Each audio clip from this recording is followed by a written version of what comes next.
তফসিরের মধ্যে আছে ইসরাফিল হাঁটু দুটো মাটিতে গেড়ে দিয়েছে, আর কোঁড়ালিটা এরকম উঁচা করে তার উপরে পাছাটা রেখেছে, আর যে সুরটা সে ফুঁকবে ওই সুরকে হাতে ধরে আছে, আর চোখে সে পাতা মারছে না।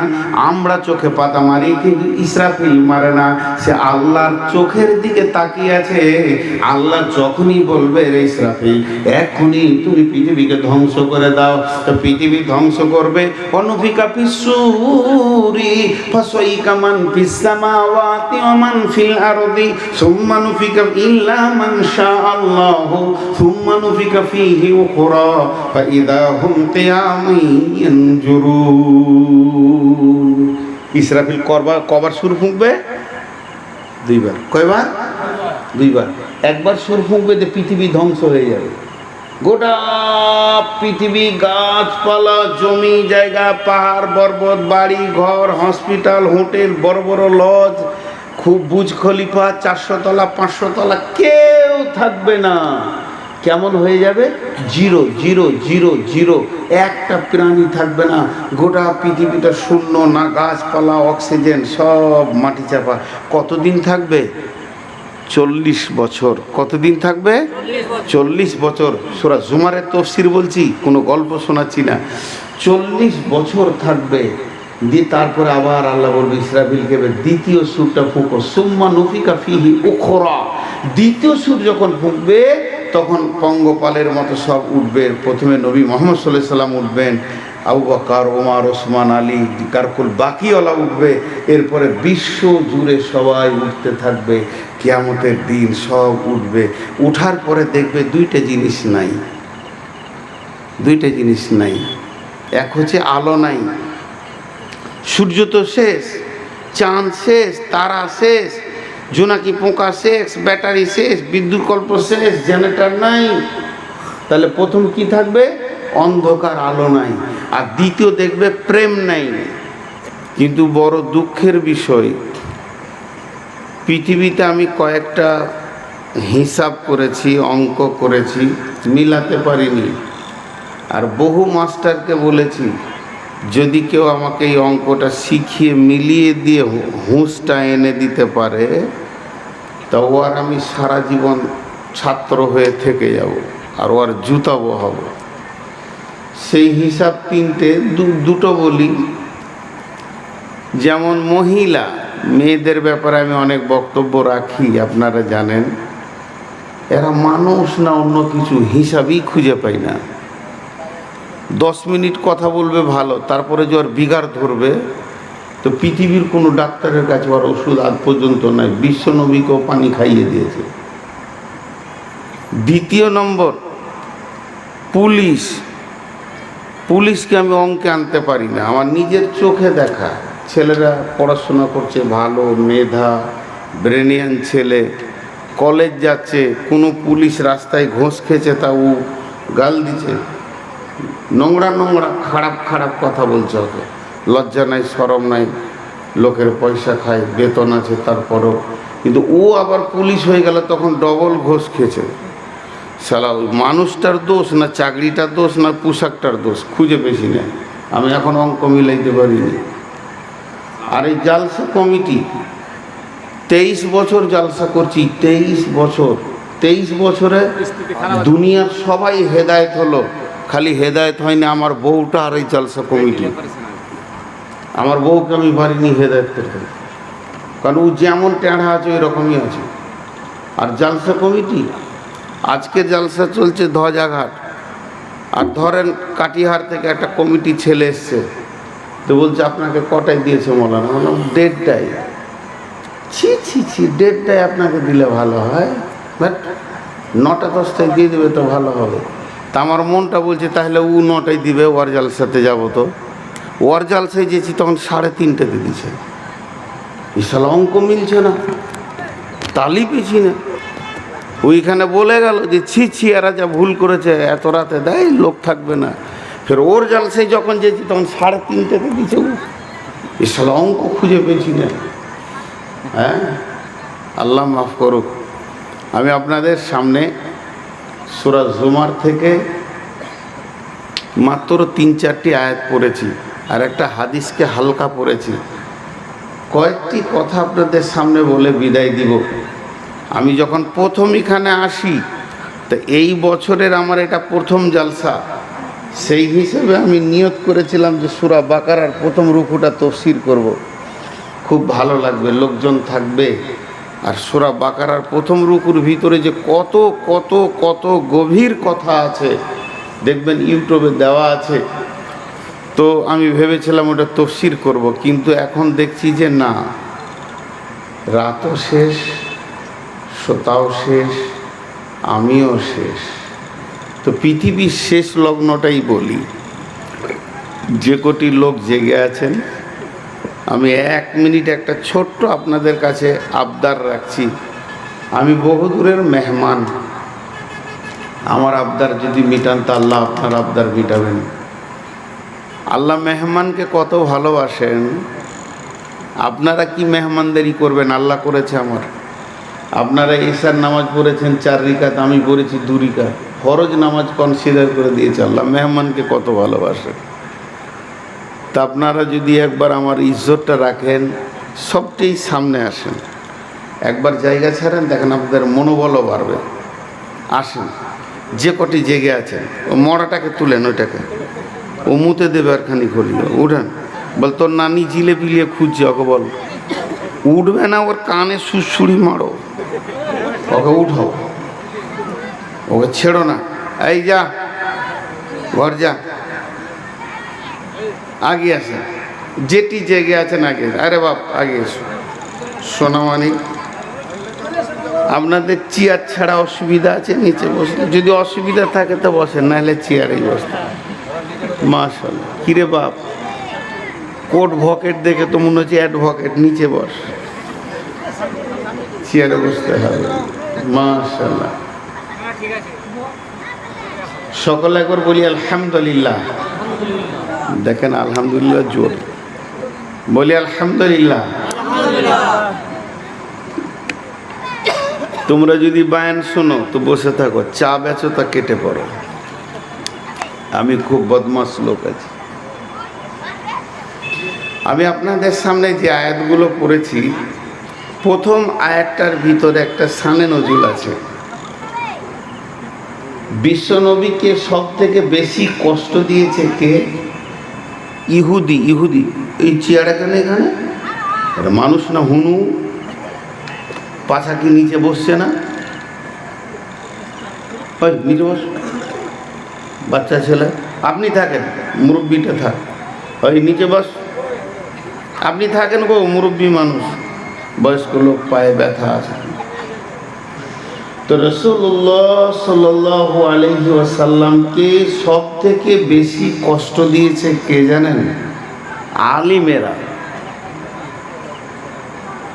আরেকবার বলছি, রাসূলুল্লাহ সাল্লাল্লাহু আলাইহি সাল্লামকে সব থেকে বেশি কষ্ট দিয়েছেন আলিমেরা। আপনাদের ওই দিক থেকে একটা প্রশ্ন থাকতে পারে যে আল্লাহ রসুল এই তো আসলো দুনিয়াতে, এখন তো হাদিস তৈরি হলো না, তো আলেম হলো কি করে? জি না, তার আগে যেসব কিতাব ছিল, তৌরাত ছিল, ইঞ্জিল ছিল, জবুর ছিল, এদের আলেমেরা। এই পৃথিবীতে মুসলমানদের সব থেকে বড় দুশ্মনের নাম হচ্ছে ইহুদি। ইহুদিরা হচ্ছে সব থেকে বড় দুশ্মন। যেটা ইসরায়েলে যারা প্যালেস্তাইনকে দখল করে বাস করছে, সেই ইহুদি, এরা দখলদার, এদের নিজস্ব জায়গা নয়। হিটলার এদেরকে মারছিল, কুত্তার মতো মারছিল, তখন নদীতে ভেসে বেড়াচ্ছিল, জায়গা পায়নি। তো প্যালেস্তাইন বললে তোরা জায়গা পেয়েছিস না, তা আমাদের দেশে একটা কোণে থাকতে দিলে তো দখল করলে, আর দখল করছে তো ওদেরকে মারছে। তা আজকে আল্লাহ তার মোড় ঘুরিয়ে দিয়েছে। তো এদেরকে সেই ভাষাতে, আমাদের যেমন আরবিতে বলা হয় আলিম, হাদিস কোরআন যে জানে তাকে বলে আলিম, তাদের ভাষাতে, ইব্রানি ভাষাতে বলা হতো হিব্রু। আর খ্রিস্টানরা বলে পোপ। পোপ মানে পাদ্রী, যারা গির্জায় থাকে। এর হিব্রু হচ্ছে ইহুদিদের আলিম। তো একজন ইহুদিদের আলিম রাসূলুল্লাহ সাল্লাল্লাহু আলাইহি সাল্লামের কাছে আসলেন। আসার পর বলছে ইয়া মুহাম্মদ সাল্লাল্লাহু আলাইহি সাল্লাম, এবার জোরে বলি সাল্লাল্লাহু আলাইহি ওয়াসাল্লাম, ইয়া মুহাম্মদ সাল্লাল্লাহু আলাইহি সাল্লাম, হাল তাদরি কদরুল্লাহ, প্রশ্ন করে দিলে হাল তাদরি কদরুল্লাহ, এই মুহাম্মদ তুমি জানো আল্লাহর কতটা ক্ষমতা আছে? ও ভাবছে নবী মুহাম্মদ জানে না যে আল্লাহর কতটা ক্ষমতা আছে।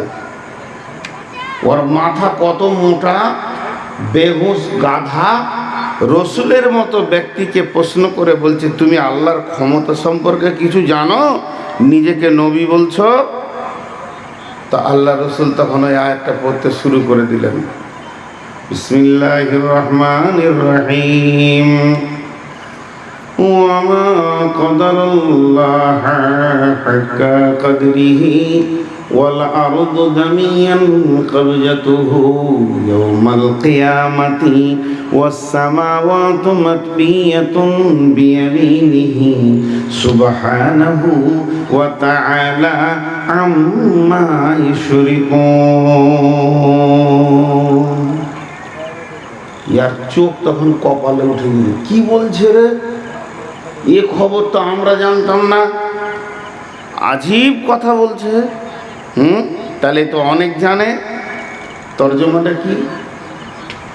ওমা কাদারুল্লাহ হাক্কা কদরিহি, তোমরা কে এমন একজন ব্যক্তি আছো, আল্লাহর যে হক আছে, আল্লাহ যে ক্ষমতাবান, যতটা তোমার কাছে সম্মানের হক রাখে অতটা পরিমাণে আল্লাহকে তার হককে বুঝিয়ে দিতে পারবে কে এমন তোমরা আছো বলো?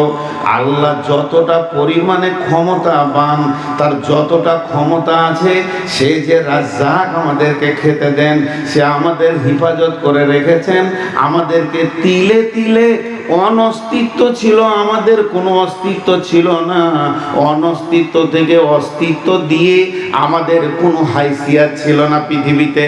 আমরা মা বাপের রক্তের ভিতরে ছিলাম, তার আগে খাবারের ভিতরে ছিলাম, তার আগে ফল ফ্রুটের সবজির ভিতরে ছিলাম। এই জায়গা থেকে ছানবিন করে নিয়ে এসে মা বাপের ভিতরে রক্ত তৈরি করে তাদের প্রেমের ভালোবাসার পেয়ারের ক্রসে শুক্রাণুর কাছে ডিম্বাণুকে পৌঁছে দিয়ে তোমাকে আমাকে বানিয়েছেন যিনি, তিনি আল্লাহ। এত কিছু করার পর তিনি আমাকে ছেড়ে দেননি। পৃথিবীতে আসার আগে মায়ের বুকে আমার খাবার রেখেছেন। আস্তে আস্তে আমি ধীরে ধীরে বড় হব। পৃথিবীর জমিনে আমার জন্য নানা রকম ফল ফ্রুটের ব্যবস্থা করে রেখেছেন।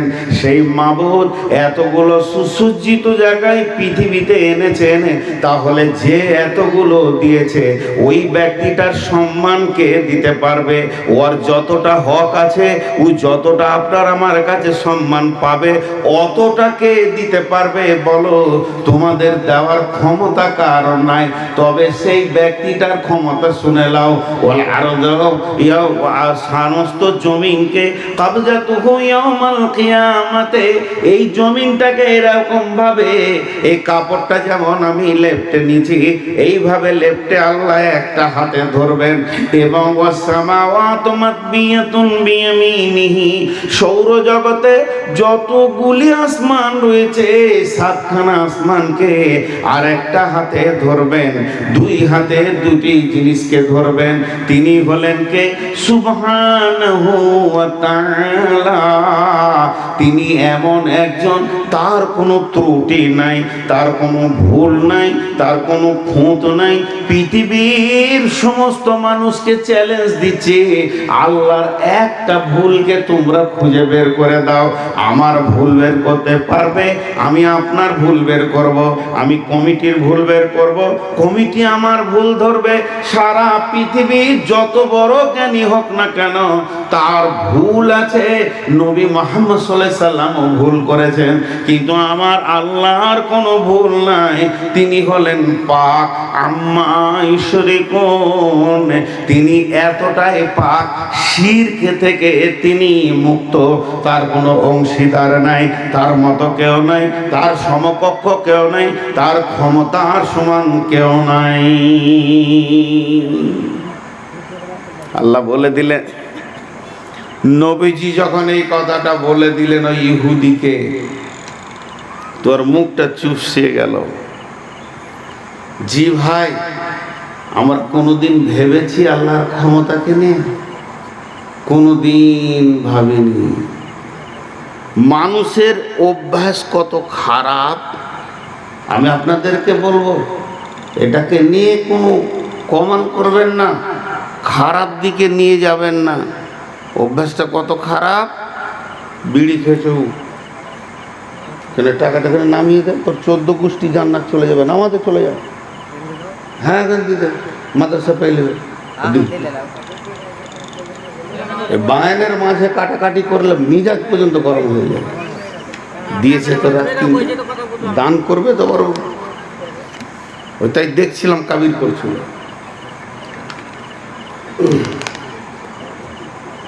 তো দেখেন, এই জন্যই তো খারাপ লাগে। কি বলছিলাম ভুলে গেল। আর এখন আজকে আমার সুগার জানেন 488, আমার সঙ্গে সমস্ত রিপোর্ট এনেছি। তো আল্লাহ তাবারাক ওয়া তাআলা আমাদেরকে তিলে তিলে একটা জায়গায় পৌঁছিয়েছেন, কিন্তু আমরা কোনো দিন একবার ভাবি না আল্লাহর ভুল। একটা লোক বিড়ি খেয়েছে, তোমার বন্ধুটা বলছে ওই মৌলবি সব আসছে। এক যুগে ছিল, এখন আবার মৌলবিদের সামনেই বিড়িটা ধরে। আস্তে আস্তে পৃথিবীটা ধ্বংসের দিকে যাচ্ছে, এটা হাসবেন না। এক যুগে ছিল যে মৌলবি আসছে বললে পেছন দিকে লোকাইতো। তা একজন কথায় কথায় বলছে আল্লাহকে ভয় করি না, তা ফের মৌলবি। ও যে কথাটা বলল যে আল্লাহকে ভয় করি না, এটা কিন্তু লিখা গেল। কোরআন বলছে মা ইয়ালফিজু মিন কাউলিন ইল্লা লাদাইহি রাকিবুন আতীদ। তুমি এমন একটা কথা শব্দ, এমন কি তুমি চলতে চলতে পায়ে টক্কর লেগেছে বলছো উফ, ওটাও লিখা যাবে। তো ওইটা তোমার লিখা গেল যে তুমি আল্লাহকে ভয় করো না। শুধু আল্লাহ মেহেরবান বলি তোমার মুখ পানে তাকিয়ে আছে যে পশ্চিম দিকে সূর্য না ওঠা পর্যন্ত তোমার তওবার অপেক্ষায় আছে। মানুষ আল্লাহকে ভয় করে না, কারণ এরা আল্লাহর ক্ষমতা সম্পর্কে কিছুই জানে না। আল্লাহর ক্ষমতা সম্পর্কে কিছুই জানে না।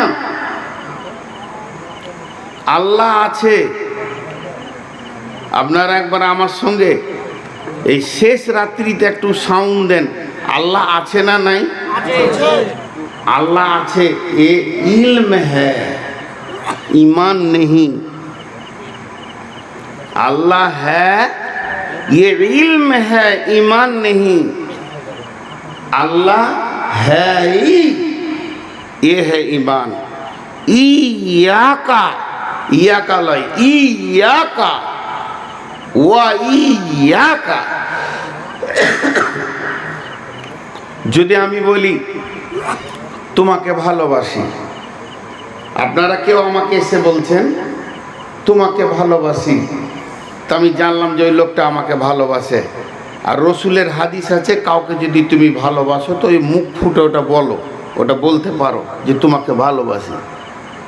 তা আপনি আমাকে বলছেন তোমাকে ভালোবাসি, তা আমি বুঝলাম যে লোকটা আমাকে ভালোবাসে, কিন্তু এই কথাটা আবার চেঞ্জ হয়ে যাবে যদি আপনি একটু ওটাকে মজবুত করে বলেন তোমাকেই ভালোবাসি। তো ওইটাতে মানে দাঁড়াবে তুমি ছাড়া আর কাউকে ভালোবাসি না। তো আল্লাহর ব্যাপারটা ওই রকম, ইয়াকা, তোমার ইবাদত করি এটা লয়, তোমারই ইবাদত করি। তার মানে আর কারো ইবাদত করি না। তোমার কাছে ভিক্ষা চাই এটা লয়, তোমার কাছেই চাই। আর কারো কাছে আমরা যাই না। ওই জন্যে কোরআন শরীফে আছে ইয়াকা ওয়া ইয়াকা। তাহলে আল্লাহর ক্ষমতা কত। এরপর আল্লাহ বলছেন বিসমিল্লাহির রহমানির রহিম ونفخ في الصور فصعق من في السماوات ومن في الأرض إلا من شاء الله ثم نفخ فيه أخرى فإذا هم قيام ينظرون وأشرقت الأرض بنور ربها وأوتي الكتاب وجيء بالنبيين والشهداء وقضي بينهم بالحق وهم لا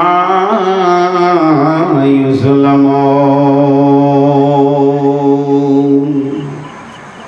এবার কিছু গভীর কথা বলবো, তারপরে তর্জমাটা করব। যদি ধ্যানের সঙ্গে না শুনেন তো মিক্স হয়ে যাবে কথাটা। আমাকে একজন হাজি সাহেব প্রশ্ন করছে, উনি অশিক্ষিত নয়, শিক্ষিত হাজি, বড় মানুষ, জ্ঞানী মানুষ, বলছে চারিদিকে মুসলমানদেরকে যে কাটাকাটি চলছে তা আল্লাহ এখন কি করছে।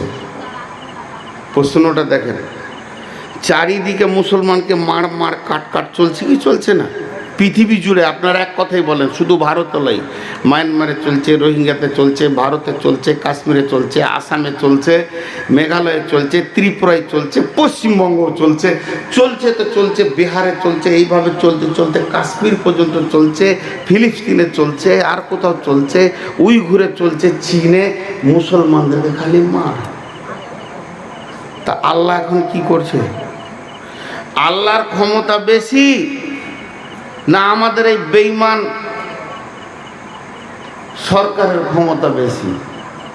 তা আমরা সবাই বলবো আল্লাহর ক্ষমতা বেশি। এই যে পিটেই গেছে, মেরেই গেছে, হ্যাঁ, এই আদিত্যনাথ যোগী, ওর নাম নিলে উজু ভেঙে যাবে। এই সালা বেঈমান দিন রাত মুসলমানদের উপরে রোলার চালাইছে। তাহলে আল্লাহ এখন কি করছে?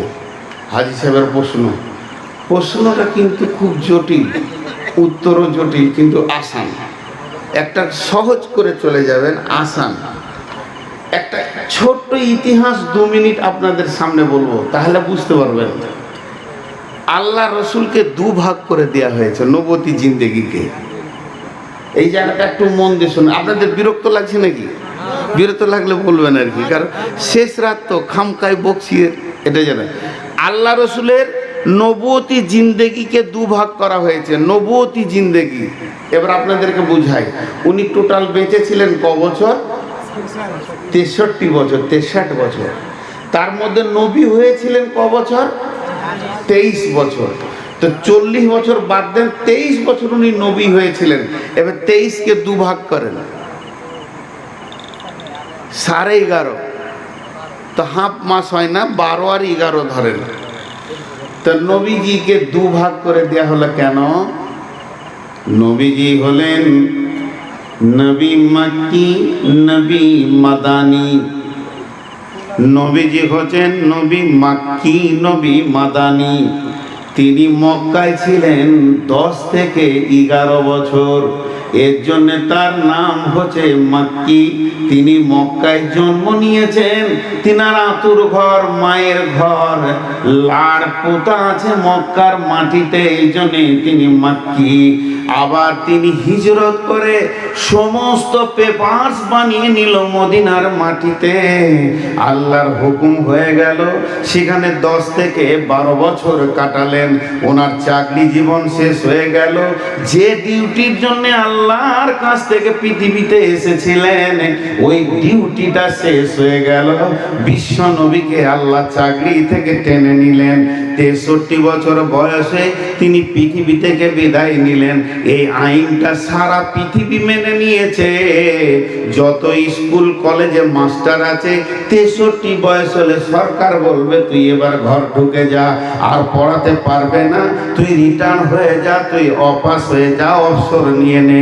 কারণ পৃথিবীর সব থেকে বড় শিক্ষককে যে আল্লাহ পৃথিবীতে চাকরি দিয়েছিলেন 40 বছর বয়সে, 63 বয়সে তাকে রিটায়ারমেন্ট করে দেওয়া হলো, কারণ আর সে পড়াবে না, পৃথিবীতে থাকবে না। এত বড় শিক্ষক যদি পৃথিবী থেকে চলে যায়, তুইও কলেজ থেকে বাড়ি চলে যা। যাক, এটা আমার বক্তব্য নয়। তাহলে ওনার জীবনটা হলো দুইটা ভাগে বিভক্ত।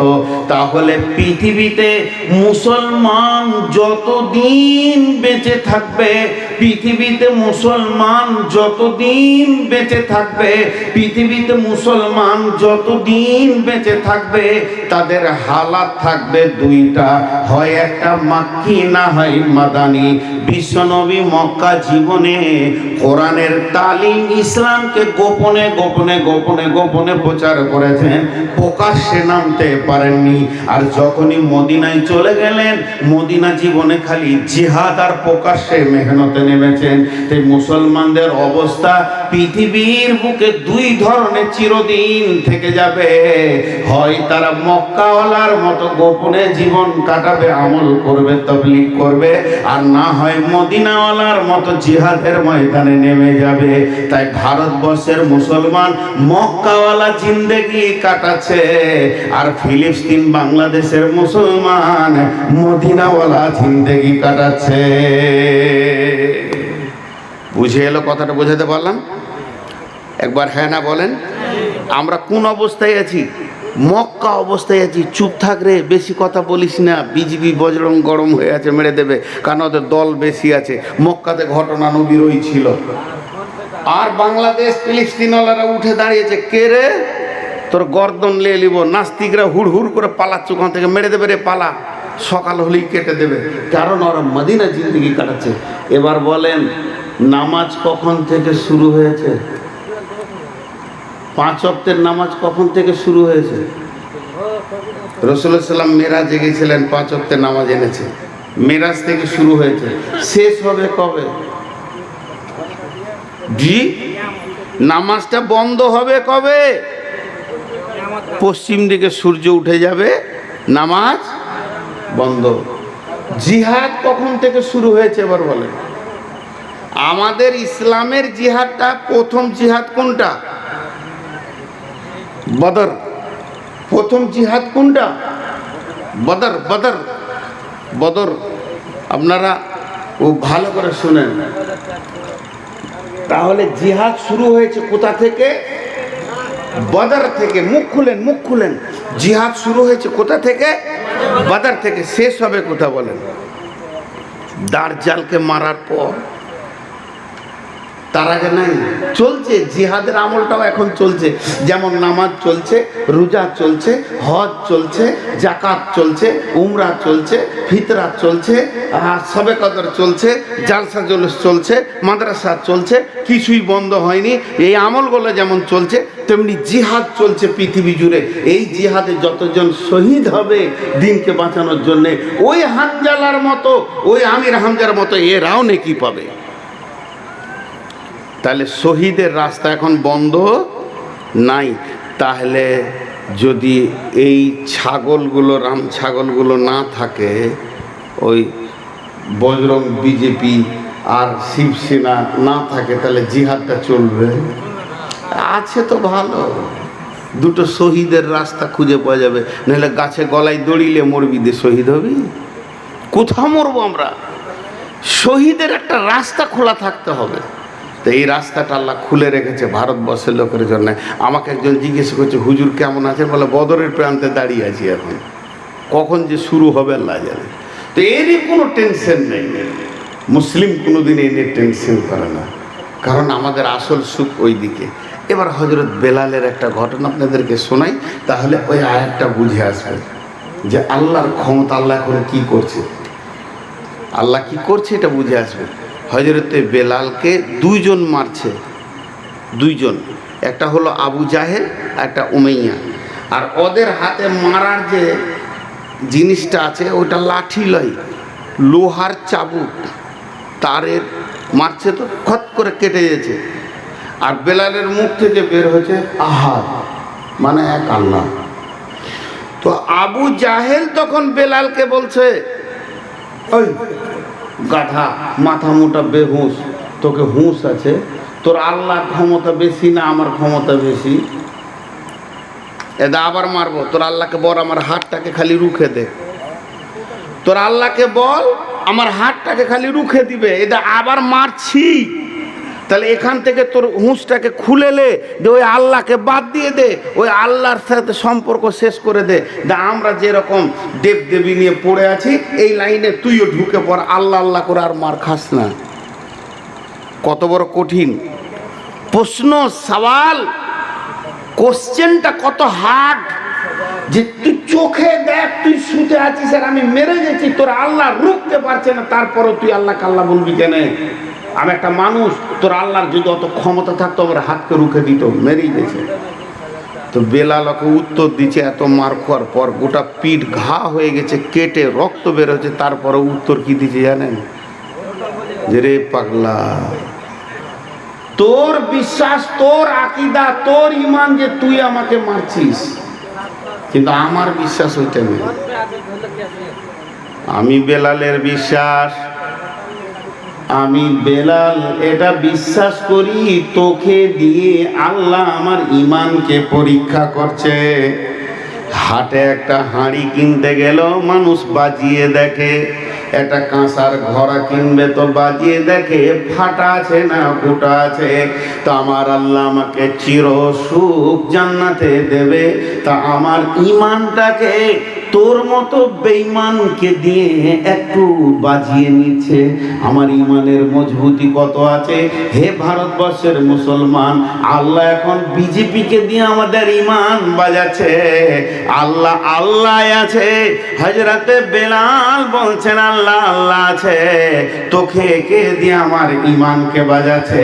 আমার পরীক্ষা হবে না, আমার পরীক্ষা আসবে না, আমার প্রশ্ন হবে না, আমার কোশ্চেন হবে না, জিন্দেগিতে সওয়াল হবে না, এই জিন্দেগির কোনো মূল্য নাই। অতএব এটা আমাদের সওয়াল চলছে যে আমরা আল্লাহকে কতটা জড়িয়ে ধরে থাকি, কতটা আল্লাহকে মজবুত করে ধরে থাকি। এর ব্যাপারে আল্লাহ তাবারাক ওয়া তাআলা আল্লাহ বলছে আমি ক্ষমতাবান, সেকেন্ডের মধ্যে পৃথিবীকে চেঞ্জ করে দিতে পারি। আমার আল্লাহ কোরআনে বলছেন সূরা নূরের 55 নম্বর আয়াতে, বিসমিল্লাহির রহমানির রহিম, আল্লাহ বলছেন, আল্লাহ তাবারাক ওয়া তাআলা বলছেন ওয়াদাল্লাহুল্লাযীনা আমানু মিনকুম ওয়াদাল্লাহুল্লাযীনা আমানু মিনকুম ওয়া আমিলুস সলিহাতি লা ইস্তাকলিফান্নাহুম ফিল আরদি কামা ইস্তাকলিফাল্লাযীনা মিন কাবলিকুম। আল্লাহ তাবারাক ওয়া তাআলা কত বড় কথা বলছেন। আজকে ভারতবর্ষে আছে বিজেপি, আজকে ভারতবর্ষের গদিতে রয়েছে বিজেপি, এরা শাসন চালাচ্ছে। এই বিজেপিকে যদি চেঞ্জ করতে হয়, আমাদের দেশের নিয়ম হচ্ছে ব্যালটের মাধ্যম দিয়ে করতে হবে, ভোটের মাধ্যম দিয়ে জিততে হবে, তো ওকে হটাতে হবে। আল্লাহ বলছে ভোট লাগবে না, ব্যালট লাগবে না, ইভিএম ওপি মানে কোনো মেশিন লাগবে না, শুধু একটা কাজ কর, ওয়াদাল্লাহুল্লাযীনা আমানু মিনকুম, হে ভারতবর্ষের মুসলমান, তোদের সঙ্গে আমি আল্লাহ ওয়াদা করছি। নূর মোহাম্মদের ওয়াদা খিলাফ হতে পারে, আপনার ওয়াদা খিলাফ হতে পারে, আর কার ওয়াদা খিলাফ হতে পারে, কিন্তু আমার আল্লাহর ওয়াদা কোনোদিন খিলাফ হবে না। ওই রকম আল্লাহ বলছেন তোদের সঙ্গে আমি নিবিড়ে ওয়াদা করছি রে, শোন, তোরা আমাকে একটা কাজ কর, ও আমিলুস সলিহাতে, তোরা ঈমান আনার পর ভালো আমল কর, লা ইস্তাকলিফাল্লাযীনা কাফারু লা ইস্তাকলিফাল্লাযীনা ওয়াদাল্লাহুল্লাযীনা আমানু মিনকুম ওয়া আমিলুস সলিহাতি, তোরা যখন ভালো আমল করবে আমার সঙ্গে ওয়াদা পূরণ করবে, এই জমিনের হুকুমতকে আমি রাতারাতি চেঞ্জ করে দিব, পৃথিবীর কেউ রুখে দিতে পারবে না। সন্ধ্যাবেলায় শুবি, তখন দেখবি বেঈমান নরেন্দ্র মোদী বসে আছে, সকালবেলায় উঠবি তো দেখবি ওই কালেমা পড়ে নিয়েছে, ইমানদার হয়ে গেছে, মুসলমান তোমাদের আসান হয়ে গেছে। অতএব আমার আল্লাহ ঠিক পৃথিবীকে নিয়ে চলছেন, আল্লাহ ক্ষমতাবান সুবহানাহু ওয়া তাআলা আম্মা ইউশরিকুন। মুশরিকুন। আল্লাহর কোনো ত্রুটি নাই, আল্লাহর ত্রুটি খোঁজার মতো কারো ক্ষমতা নাই, কেউ খুঁজে বের করে দিতে পারবে না। একমাত্র তিনিই হলেন পবিত্র সত্তা, তার কোনো অংশীদার নাই। আল্লাহ চ্যালেঞ্জ দিয়েছে, লা ইস্তাখলিফাল্লাযিনা ফিল আরদি কামা ইস্তাখলাফাল্লাযিনা মিন ক্বাবলিকুম। আল্লাহ এটাও বলে দিয়েছেন যে যেমন তোমাদের জমির হুকুমতটা চেঞ্জ করব, কেমন এর পূর্বে যেমন করেছিলাম। কজন জি, কজন? 1000 বদরের প্রান্তে, আর 313 জন ধুম ফুটিয়ে দিল। 10,000 মোতার প্রান্তে, ওরা 1.5 লক্ষ কোন দিকে ধুলো করে উড়িয়ে দিল। কেন? সঙ্গে আল্লাহর মদদ ছিল। আমরা আল্লাহকে চিনি না, আল্লাহর পরিচয়টা দিলে আনিনি। আল্লাহকে যদি চিনতাম তো এত ত্রুটি হতো না। এই ঘরটা কার? মাস্টারের। এই ঘরটা কার? ডাক্তারের। এই ঘরটা কার? হাজি সাহেবের। এই ঘরটা কার? মানে প্রফেসরের। এই ঘরটা কার? উকিলের। এই ঘরটা কার? মুলবি সাহেবের। ওইটা কার? মাদানির। যে কোনো ঘরের দিকে আমি আঙুল তুলব, যে কোনো ঘরের দিকে আমি আমার আঙুলটা দিব আর জিজ্ঞেস করব আপনাকে, তা আপনি ওই বাড়ির মালিকের নাম বলবেন। এটা আব্দুল সাত্তারের ঘর, এটা আব্দুল গাফফারের ঘর, এটা জসিমউদ্দিনের ঘর, এটা কসিমউদ্দিনের ঘর, আপনি নিজে বলতে থাকবেন। কিন্তু মসজিদের দিকে যখন আঙুল তুলব যে এই ঘরটার মালিককে, তার নাম কি হবে? আপনাদের যে মসজিদটা আছে এখানে, ওই ঘরটার মালিকের নাম কি? ছোট্ট একটা সূরা, ওই সূরাটা সবারই মুখস্থ আছে। শেষকালে 2টি আয়াত আল্লাহ কি বলেছেন ওই সূরাতে? বিসমিল্লাহির রহমানির রহিম।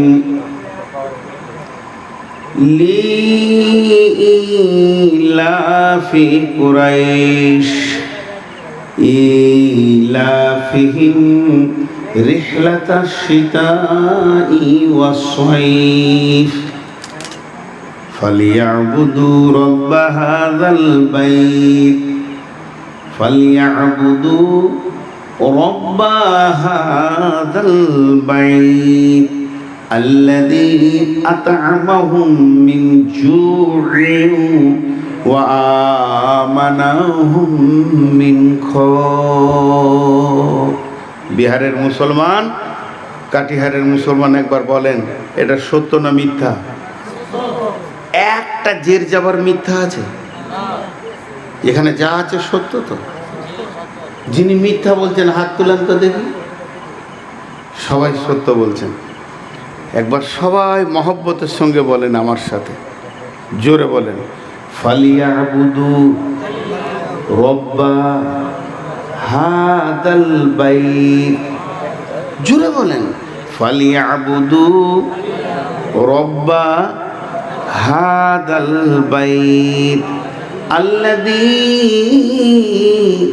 বলেন, আল্লাযী আত'আমাহুম মিন জু'ইন ওয়া আমানাহুম মিন খাউফ।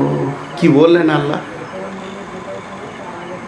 আল্লাহ বলছেন আয়াতটা নাজির হয়েছে কাবাকে কেন্দ্র করে, কিন্তু এই মসজিদেও বলা যাবে। আমি আপনাদেরকে ডেকে নিয়ে গেছি না, আপনারা আমাকে বলছে এত মারছে যে চারিদিকে মুসলমানকে মারছে, তা আমি বললাম বাঁচবে বাঁচবে, তো সবাই বলছে হ্যাঁ বাঁচবো, এসো। ডেকে নিয়ে গিয়ে মসজিদের সামনে দাঁড় করিয়ে আমি বলছি ফালিয়াবুদু রাব্বা হাযাল বাইত। এই ঘরের যে মালিক, এই ঘরের যে ম্যানেজার, তার পায়ে তুই মাথা নিয়ে পড়ে যা, একে তুই শান্তিতে রাখ। এই ঘরের মালিক যখন তোর ওপরে রাজি হয়ে যাবে তখন 2টা লাভ হবে। আল্লাযী আত'আমাহুম মিন জু'ইন, তোকে অভাব সে দিবে না, তোকে কোনোদিন ক্ষুধায় রাখবে না, তোকে পেট ভরে এই ঘরের মালিক খাওয়াবে, ওয়াদা করেছে। আর কি করবে? ও আমানাহুম মিন খৌফ, যখন তোকে কেউ খৌফ দেখাবে, ভয় দেখাবে, মারতে আসবে, তো এই ঘরের মালিক ওয়াদা করেছে তোকে নিরাপত্তা আমানের চাদর দিয়ে সে ঢেকে নেবে। আয় বাঁচবি তা এই ঘরটাতে ঢুকে যায়। দুটি উদাহরণ দিব, একটা গল্প শোনাবো আর একটা উদাহরণ দিব। জি, কুত্তা দেখেছেন আপনারা? হ্যাঁ, কুত্তা দেখেছেন। তো এই কুত্তার দুটো ভাগ আছে, একটা কুত্তার মালিক আছে আর একটার মালিক নেই। ও ও ও চেয়ারওয়ালা, নিচে বস, নিচে বস। বাঁদর। আর ওই চেয়ারে দেখেন কি অবস্থায় আছে। আহা, জালসা কমিটির সেক্রেটারিকে দেখেন একটা বালিশের ব্যবস্থা করে দেয়। জি, আপনাদের ঘুম ভেঙেছে না ঘুম লাগছে? আমি সারা রাত ঘুমাইনি, খালি জেগেই আছি কখন দিবে। ইনশাল্লাহ আগামী বছর আর কাটিহার আসবে না, কাটিহার ডেট নিব না, মানে এত রাত আর জায়গা যাবে না। 488 সুগার, এখন পানি খেয়েছি, জিভটা শুকিয়ে যাচ্ছে। তো কথাটা এবার মন দিয়ে শোনেন, এই ঘরের আমান দেবে তোমাকে। তো কুত্তা দুই রকম, একটা কুত্তা কোথা থাকে মোড়ে ছায়ের ওপরে শুয়ে আছে, ওর কোনো মালিক নেই। তো সকালে উঠেও চায়ের দোকানে গিয়েছে, তো চায়ের দোকানে বাচ্চাটা ওকে কাঠে করে মেরেছে একবারই, পুরীর দোকানে গেল, তো ওখানে খুঁচে দিয়েছে শিখে করে। তো কেউ বলছে না যাকে মারিস না, বিচারা গোটা শরীরে খালি মারের দাগ। হ্যাঁ, দিয়ে হঠাৎ আপনি ভোরবেলাতে ট্রেন ধরার লেগে দৌড়ে যেছেন মোটর সাইকেলে, দেখছেন যে লাশ পড়ে আছে, ওর মুটি একদম ছিতড়ে কলজে ফেঁসা পড়ে। পুলিশও আসছে না, কেসও লিখছে না, জিন্দেগিটা কুত্তা।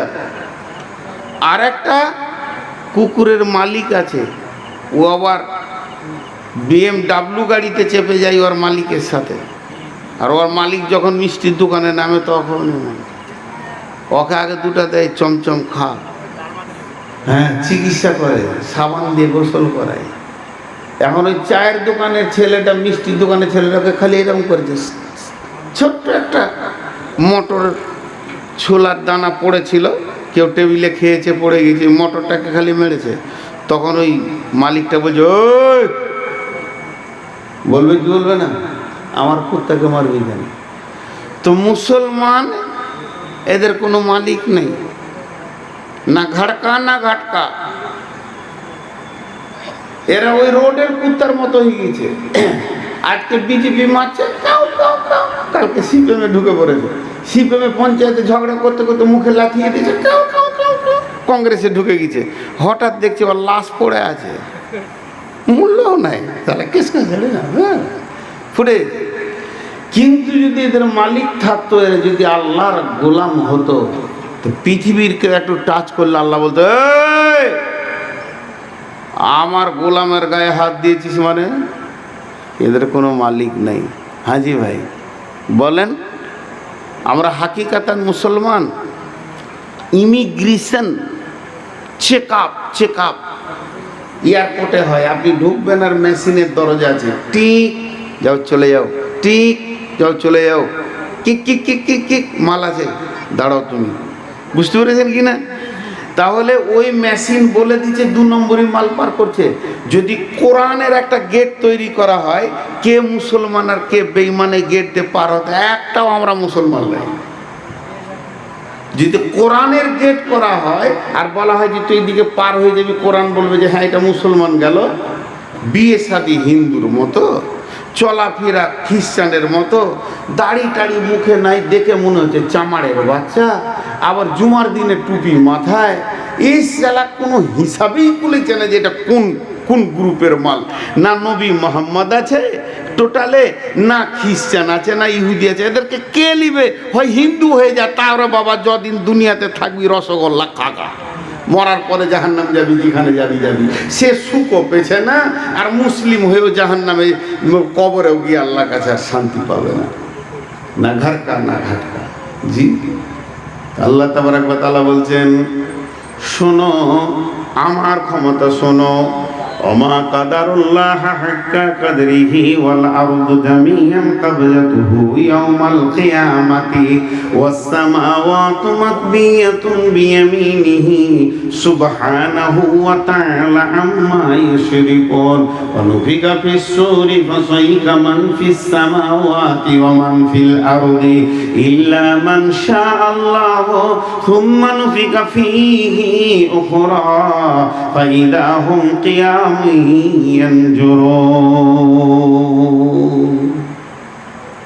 আল্লাহর ফেরেশতা কতগুলো আছে? আল্লাহর শক্তিটা এখন জমার খাতায় রেখে দিই, ও বলে সারা রাতে শেষ করা যাবে না। আল্লাহর ফেরেশতা কতগুলো আছে? 12,000, 72,000। দেখেন ও হিসাব করে গুনে রেখেছে। যাও ভাগ্য ভালো, এটাও তো শিখলাম। জি, মানুষ দুনিয়া করতে করতে 5 জায়গায় জ্ঞান পাই, বলছে ফেরেশতা আছে 72,000, মানে আর একটাও বেশি লয় কম লয় ভাবছি। জি, বিশ্বনবী বলছেন, আমি মেরাজের রাত্রিতে যাচ্ছিলাম, যেতে যেতে বাইতুল মামুরে 2 রাকাত নামাজ আমাকে পড়ানো হলো। আর ওই বাইতুল মামুরটা কত বড়, কত চওড়া, কতটা লম্বা। বিশ্বনবী বলছেন একসঙ্গে 70,000 ফেরেশতা নামাজ পড়ে, আর তারা 2 রাকাত নামাজ পড়ে বের হয়ে চলে যায়। কেউ বলছে দিনে একবার জামাত হয়, কোনো মুফাসসির বলছেন না, একটা জামাত শুরু হলো, 2 রাকাত নামাজ পড়বে, সালাম ফিরবে, বেরিয়ে চলে যাবে। আবার একদল ফেরেশতা ঢুকে যাবে, তারা আবার জামাত করবে, বেরিয়ে চলে যাবে। আর একদল রেডি হয়ে আছে, ঢুকে যাবে, তারা বেরিয়ে চলে যাবে। যেদিন থেকে ফেরেশতা আল্লাহ বানিয়েছে সেদিন থেকে বাইতুল মামুরে নামাজ চলছে, মাত্র 2 রাকাত করে নামাজ। যে ফেরেশতাটা একবার 2 রাকাত নামাজ পড়ে নেবে, কিয়ামতের আগে আর দ্বিতীয় চান্সে পাবে না। তাহলে কটা হলো? বলছি 3,500 হলো। চারিদিকে অঙ্কর মাস্টার বসে রয়েছে, বলো 72,000। সে আগেকার যুগে পুঁথি পড়তো না, মুন্সিরা লাখে লাখে ঝাঁকে ঝাঁকে কাটে, হাজারো হাজার, শেষকালে গুনে দেখি 3 20 4। তাহলে হিসাবই মিলে না। তা কত ফেরেশতা? একটা ফেরেশতার ক্ষমতা কত? একটা ফেরেশতার ক্ষমতা 2 লাইন। এই স্টেজটাকে তুলতে পারবে? খুব পারবে। আল্লাহর একটা মাস্তান আছে, ওর নাম আজরাইল। দিন রাত মার্ডার করছে, কোনো পুলিশ ধরে না ওকে। জি, একজনের বাপকে মেরে দিয়েছে, দৌড়ছে থানা। এসপি আছে সেদিন আবার থানাতে, এসপিকে বলছে স্যার কেস লেখেন। বলে কি হলো? বলে আমার আব্বা করে মার্ডার হয়ে গেল। ইন্নালিল্লাহ। বলো তোর আব্বার নাম কি? নাম? কটা সময় মার্ডার হলো? বলে 8টা 20-তে মার্ডার হলো। কে মেরেছে? বলে আজরাইল। এসপি কলম ছেড়ে দিয়েছে। কার নামে বলছিস রে? তোকে হুঁশ আছে? সালা ওর নামে কেস লিখতে গিয়ে উই ফের আমার ঘাড়ে বসলে কি আল্লাহ জানে। হ্যাঁ, ওর নামে কোনো কেস নেই। জীবনে শুনেছেন যে হাজি সাহেব মরে চলে যে থানার বড়বাবু আজরাইলকে 3 ঘন্টা থানায় রেখেছিল, কেন মারলি? এমন মাস্তান আল্লাহর ছাড়া আছে, দিন রাত অপারেশন চালিয়ে যাচ্ছে, কারো কিছু করার নেই। বিশ্বের কোনো ক্ষমতা আমেরিকা পর্যন্ত আটকাতে পারছে না। আর মাস্তানের দরকার আছে। আল্লাহ বলছে আর একটা আছে। সে কি অবস্থায় আছে জানো? সে বিছানায় শুয়ে নেই। কমিটির লোক, আপনাদের জালসা কমিটি আমাকে স্পেশাল একটা রুম দিল। কেন? যে শেষ রাতে দিবে। আমি বললাম যে আমি অসুস্থ মানুষ, বিছানা ভালো দিয়েছে, ফ্যান দিয়েছে। এরা মনে করছে তাহলে নূর মোহাম্মদ খুব ঘুমাইছে, কিন্তু ওই দরজা খুলছে আর লাগাইছে লোক, ওই যে দেশ সেবে। আমার আর ঘুম হচ্ছে না। 200 বার দরজা খোলা হয়েছে, ঘুম হবে? হ্যাঁ, তা এ তো নসিব। সেই মাগরিব থেকে এই পর্যন্ত জেগে আছি, ঘুম হয়নি। তাহলে আমি শেষকালে উঠব, বিছানা দিয়েছে তাও ঘুম হলো না। তো পৃথিবীকে শেষ করবে যে ফেরেশতাটা, ওর নাম হচ্ছে ইসরাফিল। ও কি অবস্থায় আছে? ও শুয়ে আছে, মশারি টেঙে দিয়েছে আর ফ্যান ঘুরছে। এখন নাক ডাকাইছে খুব জোর, কাঁড়াক কাঁড়াক করে। যখন উঠাবে 1/2 ঘন্টা আগে, যে উঠো জি, কালকে তোমাকে দুনিয়া ভাঙতে হবে। জি না। এখন যদি কারো গালে থাপ্পড় মারি, তোর ভাই এসে বলবে মাল্লিকানা দুই, কিন্তু তখন কেউ কারো লাই, নফসি নফসি নফসি নফসি নফসি নফসি, কেউ নেই, নেই তো নেই, কেউ নেই। দল বেঁধে উঠবে। সেই ওঠার সময় আর যখন প্রথম উঠবে নবী মুহাম্মদ সাল্লাল্লাহু আলাইহি সাল্লাম, ওঠার পরই ওনার নজর পড়বে একটা নবীর ওপরে। সেই নবীটার নাম হলো হজরতে মুসা। হজরতে মুসাকে কেমন অবস্থায় দেখবে? হজরতে মুসা আল্লাহর আরশের খুঁটি ধরে পায়াটা ধরে চুপ করে দাঁড়িয়ে আছে। তখন আল্লাহর নবী মুহাম্মদ সাল্লাল্লাহু আলাইহি সাল্লাম বলবেন, ও নবী মুসা, তুমি আগে উঠেছো না আমি আগে উঠেছি? তোমার আগে হুঁশ হয়েছে না আমার আগে হুঁশ হয়েছে? নবী মুসা বলবে, ও নবী মুহাম্মদ, আখেরি পয়গম্বর, সারা পৃথিবী সবাই বেহুশ হয়েছে কিন্তু আমি বেহুশ হইনি। আমার আল্লাহ আমাকে হুঁশই রেখে দিয়েছে। আমি আল্লাহর আরশের এই পায়া ধরে 40 বছর দাঁড়িয়ে আছি আল্লাহর কুদরতে। আমার কোনো অসুবিধা হয়নি। আমি আল্লাহর কুদরতে, আল্লাহর ক্ষমতাতে, আল্লাহর দয়াতে এখানে রয়েছে। অতএব আমি তো বেহুশ হইনি, তো হুঁশ হওয়ার কোনো ব্যাপার আছে? এই জন্য কোরআন একটা শব্দ বের করেছে, ইল্লা মান শা আল্লাহ। ইল্লা মান শা আল্লাহ মানে আল্লাহ যাকে ইচ্ছা করবে বেহুশ করাবে না। তাফসীর বিদরা বলেছে এটা মানে ফেরেশতাদের কথা, কেউ বলেছে না 4টা ফেরেশতার কথা। এত জবি যাবি সব কিছু বাদ দিয়ে বিশুদ্ধ সব থেকে দামি তাফসীর হচ্ছে হযরতে মুসা আলাইহিস সালাম বেহুশ হবে না। তো নবী মুহাম্মদ সাল্লাল্লাহু আলাইহি সাল্লাম জিজ্ঞেস করবে, ও নবী মুসা রে, তুমি কেন বেহুশ হওনি? তো নবী মুসা উত্তরে বলবে, আমি একবার একা বেহুশ হয়েছিলাম, পৃথিবীর কেউ বেহুশ হয়নি।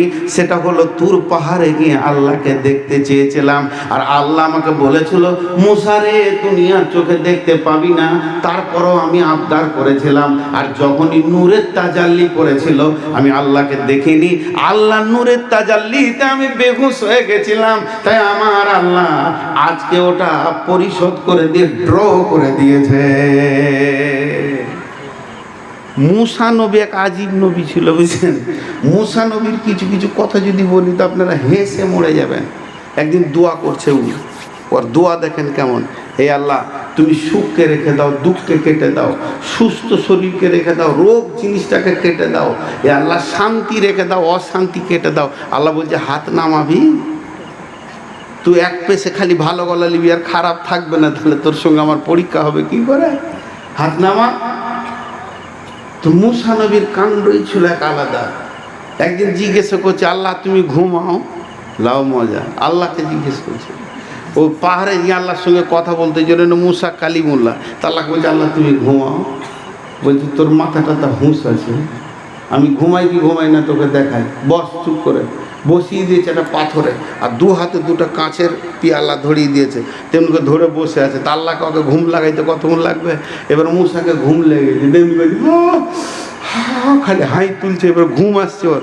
আর একটু এমনি করে ঢুল এসেছে, এসেছে, আর দুটা গিলাস পড়ে যে দাম করে ভেঙে গেল। আল্লাহ বলছে পেয়ালা দুটা কই রে? আল্লাহ ভেঙে গেল। তো এক ঘুমে ভেঙে গেল, তাহলে আমি যদি ঘুমাই তো বিশ্বটা ভেঙে চুরমার হয়ে যাবে। সবটা আমাকে জেগে সারা দিন রাত কন্ট্রোল করতে হয়। এখন সারা দুনিয়া ঘুমাইছে, আর কি বলে ধ্বজা ঘাটা হলে আল্লাহকে ডাকছে। তা আল্লাহ যদি জেগে না থাকে, এখন যদি আল্লাহ ল্যাপ দেখানে ঘুমায়, তাহলে কী হবে? পাবো আমরা আল্লাহকে? রাত 12টায় একজনের মাথা ব্যথা উঠেছে, ও আল্লাহকে ডাকছে, তো আল্লাহ এখন ঘুমাইছে, কালকে সকালে বলবি, হবে কোনো দিন এটা? তো আল্লাহ ঘুমাই না, আল্লাহর ঘুমানোর প্রয়োজন করে না।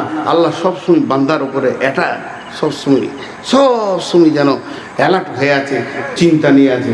তো আল্লাহ বলছে, শোন, আমি নবী মুসাকে সেদিন শোধ করে দিলাম, ও খালি বেহুশ হবে না। এরপরে দ্বিতীয় সুর যখন ফুঁকবে, তখন ভাইজা হুম কেয়াময়ান জোরন, চারিদিকে তাকিয়ে দেখবে। কিন্তু কেয়ামতের মাঠে খুব ভালো জিনিস কোনো কিছু থাকবে না, কষ্ট আর কষ্ট, কষ্ট আর কষ্ট। 4টা জিনিস থাকবে নিয়ামত। কটা বললাম? 4টা। ও আশরাকাতিল আরদু বিনূরি রাব্বিহা, ও আশরাকাতিল আরদু বিনূরি রাব্বিহা। সেই কিয়ামতের মাঠে কোনো আলো থাকবে না, আলো থাকবে না, আলো থাকবে না। শুধু একটাই আলো থাকবে, সেটা আল্লাহর দেওয়া নূর। আল্লাহর নূর ছাড়া আর কোনো আলো থাকবে না। ওই নূরগুলোকে পাবে ইয়াউমা তারাল মুমিনিনা ওয়াল মুমিনাতি ইয়াসআ নূরুহুম বাইনা আইদিহিম ওয়া বিআইমানিহিম বুশরাকুমুল ইয়াউম। পৃথিবীতে যারা 5 ওয়াক্তে নামাজ পড়েছে, যারা সাজদা করেছে, যারা উজু করেছে, উজুর অংশগুলো নূরে ঝকমক করবে। আল্লাহ ঈমানদারদেরকে নূর দেবে, বেঈমানেরা সেদিন নূর পাবে না। এটা হলো সব থেকে কিয়ামতের মাঠে 1 নম্বর সান্ত্বনাদায়ক জিনিস। 2 নম্বর, কিয়ামতের মাঠে সব থেকে দামি মহব্বতের জিনিস কি থাকবে? সেটা হলো বিসমিল্লাহির রহমানির রহিম, ইন্না আতাইনাকাল কাউসার ফাসাল্লি লিরাব্বিকা ওয়ানহার ইন্না শানিয়াকা হুয়াল আবতার। সেটা হলো হজে কাউসারের পানি। এটা আল্লাহর অধীনস্থে থাকবে, কিন্তু আমার আল্লাহ এই কাউসারের পানিটার মালিক বানিয়ে দেবেন কাকে? তিনি হচ্ছেন নবী মুহাম্মদুর রাসূলুল্লাহ সাল্লাল্লাহু আলাইহি ওয়াসাল্লাম। মুসলিম শরীফের হাদিস আছে, আল্লাহর নবী বলছেন, বিরাট বড় চৌকানা হজে কাউসার হবে। সেখানে আসমানের তারার মতো কোটি কোটি বিলিয়ন মিলিয়ন বাটি জুলজুল জুলজুল করে ভাসছে। চারিদিকে সেখানে সিকিউরিটি দেওয়া থাকবে, অন্যদিকে কেউ পানি পান করতে পারবে না। একদিকে বিশ্বনবী তার উম্মতকে পানি পান করাবেন, কাউন্টিং করাবেন, এক এক করে যাবে, একটা করে পেয়ালা ধরিয়ে দেবে, উম্মত খাও, উম্মত খাও। কিন্তু যার কাছে রসুলের সুন্নত থাকবে না, যার শোয়াতে উঠাতে বসাতে চলাতে পেশাবে পায়খানাতে পোশাকে খাওয়াতে সুতাতে নবী মোহাম্মদকে যে গ্রহণ করেনি, অন্য কাউকে গ্রহণ করে নিয়েছে, ওই লোকটা কোনোদিন সে হজ কাউসারের পানি পাবে না।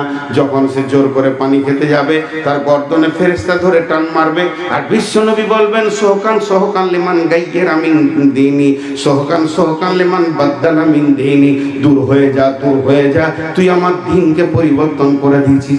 বারহা আমার সামনে থেকে এক্ষুনি চলে যা, তোর সাথে আমার কোনো সম্পর্ক নাই। একবার ডেসিন আইনাতে তাকিয়ে দেখ আমি নবী মোহাম্মদ কেমন, আর তুই তোর গালপানে তাকিয়ে দেখ, আমার পোশাক দেখ, আমার খাওয়াটা ছিল ডান হাতে, তোর পানা যে বাম হাতে, তোর সাথে আমার কোনো সম্পর্ক নাই। তুই আমার সুন্নতকে তিলে তিলে তিলে তিলে জবাই করে মাটিতে মিশিয়ে দিয়েছিস, তোর সঙ্গে আমার সম্পর্ক নাই। অতএব হজে কাউসারের পানি হলো নিয়ামত। আল্লাহ রসুল বলছেন, আর 3 নম্বর নিয়ামতটা কি? 3 নম্বর নিয়ামত হচ্ছে, সেটার সব থেকে বড় নিয়ামত, সেই নিয়ামত হচ্ছে সাফাতুন ইদিল্লাহুমুল্লাহু ফি দিল্লিহি ইয়াউমুল্লা দিল্লা ইল্লা দিল্লুহু। সেখানে আরশের ছায়া থাকবে, যেটাকে আমরা স্বাভাবিকভাবে বলি আরশের ছায়া, আজ ওটা আসল কথা হচ্ছে, নাম হচ্ছে রহমতের ছায়া। আল্লাহ রহমতের ছায়াতে আর 7 ব্যক্তি স্থান পাবে, তারা 7টা আমল করনেওয়ালা সেখানে স্থান পাবে। 1 নম্বরে যে পৃথিবীতে ন্যায় বিচার করেছে, যে যুবক যৌবনকালে আল্লাহকে দেখেছে। 1 নম্বরে হলো সাহাবানা সাহাফি ইবাদাতিল্লাহি ওয়া রাজুলুন কালবুহু মুআল্লাকুন বিল মাসাজিদি, আর ইমামুন আদিলুন, ন্যায় বিচার করনেওয়ালা ওই যুবক যৌবনকালে যে ইবাদত করেছে। 3 নম্বরে যার মসজিদের সঙ্গে দিলটা লেগেছিল, মসজিদের প্রেমে সে জীবন কাটিয়েছে। 4 নম্বরে ডান হাতে দান করেছে, বাঁ হাত জানে না। 5 নম্বরে সুন্দরী মালওয়ালা কোনো মেয়ে তাকে অপকর্মের জন্য ডেকেছে, সে বলেছে ইন্নী আখাফুল্লাহ, আমি আল্লাহকে ভয় করি। 6 নম্বরে আল্লাহর জন্য মহব্বত করেছে, আল্লাহর জন্য ছাড়াছাড়ি করে নিয়েছে। ওই লোকটা আল্লাহকে ভালোবাসে, ওকেও ভালোবাসতে লাগলো। ওই লোকটা আল্লাহর দুশমন, ওর সঙ্গে সে কাটাকাটি করে নিল। এই লোকটা সেই রহমতের ছায়াতে জায়গা পাবে। আর 7 নম্বরে রাজুলুন যাকারাল্লাহ ফাফাজাত আইনাহু, যে গভীর রাত্রিতে উঠেছে, ঘুম থেকে উঠে আল্লাহর ভয়ে চোখের পানি ফেলেছে, ওই লোকটা রহমতের ছায়াতে জায়গা পাবে। তাহলে কিয়ামতের মাঠে 4টা হলো সব থেকে নিয়ামত। একটা হলো আমার রবের আলো, যে নূরটা নামাজি পরেশগার দিনদার ইমানদারকে দেবে। 2 নম্বরে হলো হজে কাউসারের পানি, যেটা বিশ্বনবী পান করাবেন। 3 নম্বর রহমতের ছায়া, যেখানে পৃথিবীর মানুষ থাকবে, সেই আমল করনেওয়ালা, 7 আমল করনেওয়ালা। আর 4 নম্বর যেটা নিয়ামত, ওই নিয়ামতটা কি? 4 নম্বর হলো রোজা মাসে যারা রোজা রাখে, তাদেরকে আল্লাহ কিয়ামতের মাঠে দেখা করতে আসবে। এর থেকে বড় নিয়ামত আর আছে? আল্লাহ নিজে দেখা করতে আসবে। ও রোজাদারেরা, আমি এসেছি তোমাদের রব। জি, রোজাদাররা, তোমাদের রব আমি এসেছি, তো এই নিয়ামত পাওয়া যাবে, তো সেই কিয়ামত শুরু হয়ে যাবে। জি ভাই, আপনাদেরকে আর কি শোনাবো, 10 মিনিট পর ফজরের আজান, তো তারপরে উঠবেন না। আমি আর দুটি কথা আপনাদের সামনে বলে নিই, আর যে কটা লোক আছেন এই গরিবের রুমালে কিছু দিয়ে যাবেন, উঠবেন না। 5টা মিনিট দুটো কথা বলি। তো সেই কঠিন কিয়ামতের দিনে আল্লাহ এলান করবে। জি, তো আমি আপনাদের সামনে আজকে টোটাল বক্তব্যটা কি রাখলাম, যে টোটাল বক্তব্যের বিষয় ছিল মুসলমান ভাবছে আল্লাহর ক্ষমতা নাই, আল্লাহর দুনিয়াতেও ক্ষমতা আছে, আল্লাহর আখেরাতেও ক্ষমতা আছে। আজকের বক্তব্যের বিষয় হচ্ছে আল্লাহ আল্লাহ তো আল্লাহই, আল্লাহর মিসাল আল্লাহ নিজেই, আল্লাহর বিকল্প আল্লাহ নিজেই, আল্লাহ ছাড়া অন্য কোনো বিকল্প আর নেই। আল্লাহর সঙ্গে লড়াই করবে এ ক্ষমতা কারণ নেই। 5টা মিনিট বসেন, যে কটা লোক আছি একসঙ্গে দোয়া পরে উঠবো, তা আল্লাহ খুশি হবে। আমি 5 মিনিটের বেশি নিব না, 15তে ছাড়বো আর দোয়া পরে দিব। আপনারা সবাই একবার খালি আমার সঙ্গে হাতে হাতটা মিলাবেন, চলে যাবেন, পুরো টাইমে ছেড়ে দিব, আল্লাহ খুশি হবেন। 5টা মিনিট দুটো কথা বলি। আজকে আমরা মুসলমানদের চালচলন বলেন, মনে হচ্ছে আল্লাহ আছে। মসজিদে কয়টা? মসজিদে কয়টা? 100টার মধ্যে মসজিদে কয়টা? মার কি সাদে আসছে গো, মার কি সাদে আসছে। ওয়াইয়াকা ওয়াল মাসিয়া ফাইন্না বিল মাসিয়াতি হাল্লুন সাখাতুল্লাহে। প্রকাশ্যে রাজপথে যখন দিনের নাফরমানি চলবে, তখন আল্লাহর গজব নাজিল হবে। জি ভাই, এককালে ছিল ছেলেরা তাস, লুডু, দাবা, মদ, বিড়ি, সিগারেট, গাঁজা, যেগুলো গুনহার কাজ করতো তো গোপনে করতো, এখন এগুলো হাই রোডে করে। আর যারা ইমানদার ওরা গোপনে গোপনে মসজিদ যায়। তুই কিছু বলিস না, তোর কি? আমি করলাম তা তোর কি? তোর কিসের অসুবিধা হচ্ছে? পৃথিবীটা ধ্বংসের কবলে চলে এসেছে। শুধু দুটি কথা আপনাদের সামনে সার অংশ বলে দিচ্ছি। ভাই, বাঁচতে হলে ইমানদার মাল গুটাতে শুরু করি। ধরেলেন আজকে সোমবার শেষ হয়ে মঙ্গলবারের রাত পড়ে গেছে, আর কিছুক্ষণের পর মঙ্গলবারের সূর্য উঠবে, আর আপনার বুধবার দিন সকালবেলায় ট্রেন আছে, আপনি বেরিয়ে যাবেন এখান থেকে বোম্বাই কিংবা দিল্লি, আর ওখান থেকে প্লেন আছে আপনি চলে যাবেন সৌদি, 5 বছর আসবেন না। তা আপনি কি করবেন আজকে সারা দিনটা মঙ্গলবার? যদি আমি কাটিহারে ডাকি, ভাই আমার সঙ্গে হোটেলে থেকে যা 5 ঘন্টা, কাল যাবি তো? আপনি বলবেন না, আমি লম্বা সফরে যাচ্ছি, তার জন্যে মাল গোটাচ্ছি, আমার জিনিসগুলো আছে কিনা গুটিয়ে নিচ্ছি, আমার সব ঠিক ঠিক লিয়া হলো কিনা পাসপোর্ট টিকিট গুটিয়ে নিচ্ছি। তো ভাই, একটা লম্বা সফর আমাদের আসছে, পৃথিবী ছেড়ে চলে যেতে হবে, তার আগে মালগুলোকে গুটিয়ে নিই। নিজের মাল আমল নামাতে গুটিয়ে যদি না নিই, তাহলে আমাদেরকে পস্তাইতে হবে। এমন একটা দিন আসবে, কেমন পস্তাইতে হবে। বিসমিল্লাহির রহমানির রহিম।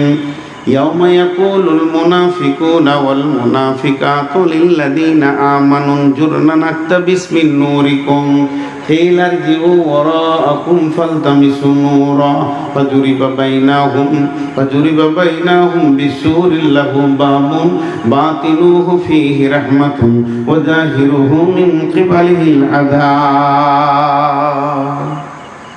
সেই কঠিন কিয়ামতের দিনে মুনাফিকরা ইমানদারদেরকে ডেকে বলবে, ও ইমানদার ভাইরা, তোমাদের সাথে নূরে আমাদেরকে লাও, ওই আলোতে জান্নাতে যাব। বলবে, ঘুরে যা, যেখান থেকে আমল করে এসেছিলাম সেইখানে যা, কিন্তু আর ফিরে আসা সম্ভব নয়, আর ফিরে আসা সম্ভব নয়। যেদিন আপনার আমার বিচার হবে, সেই দিন যদি একটু বেশি হলো তো আলহামদুলিল্লাহ, যদি একটু কমই পড়ে যায়, ঘাটতি পড়ে যায়, তো পূরণ করার ক্ষমতা আর আমাদের নাই। আজকের মতো বক্তব্য শেষ। তবে আপনারা 5 মিনিট উঠবেন না, আমি উঠছি না, আপনারা উঠবেন না, দোয়া করবো যে উঠব।